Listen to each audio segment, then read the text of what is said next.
اللہ رب العزت نے انسان کی رہنمائی اور اصلاح کے لیے دنیا میں 1,24,000 پیغمبر و انبیاء مبعوث فرمائے، جنہوں نے اللہ کی وحدانیت اور احکامات لوگوں تک پہنچائے۔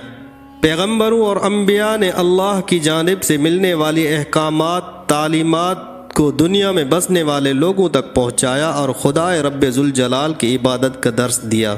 دنیا میں بھیجے جانے والے انبیاء کی طویل داستان ہے، جنہوں نے لوگوں کو صراط مستقیم پر لانے کی انتھک جدوجہد کی اور رب ذوالجلال کا پیغام پہنچانے کی کوشش کی۔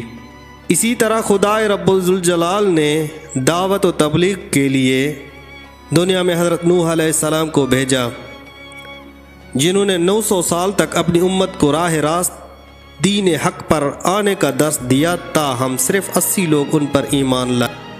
حضرت نوح علیہ السلام کا تعلق حضرت آدم کی 9ویں یا 10ویں پشت ہے، جبکہ شجرہ نسب کے حساب سے آپ حضرت ادریس علیہ السلام کے پڑپوتے بھی ہیں۔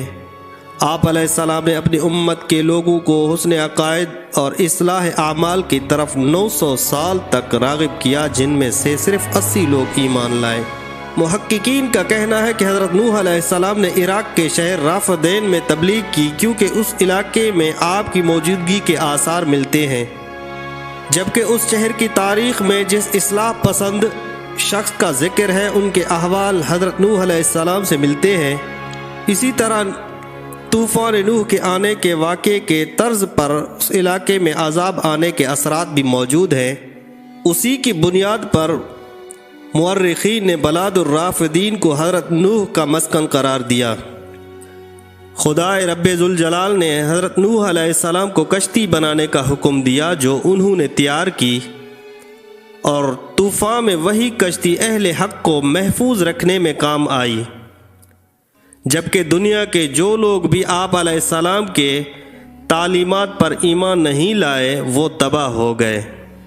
دوستو، چینی ماہرین کا کہنا ہے کہ وہ یقین کے ساتھ یہ بات کہہ سکتے ہیں کہ یہ کشتی نوح علیہ السلام کے استعمال میں رہنے والی کشتی ہے، جو انہوں نے 4100 سال قبل مسیح اللہ کے حکم سے بنائی تھی۔ مشہور جریدے کرسچن سائنس مانیٹرنگ کے ماہرین کہتے ہیں کہ نوح علیہ السلام کی کشتی کی باقیات ترکی کے مشرقی علاقے میں واقع کوہ ارہارات سے ملی ہیں۔ یہ ایک چوٹی ہے جس کی اونچائی 14,000 فٹ بلند ہے۔ حضرت نوح علیہ السلام کی کشتی 300 گز لمبی، 50 گز چوڑی اور 30 گز اونچی تھی، جو 6 ماہ 8 دن تک پانی پر تیرتی رہی اور 10 محرم الحرام کو جودی پہاڑ پر ٹھہری، اور پھر آپ علیہ السلام اپنی قوم کے ساتھ نیچے اترے۔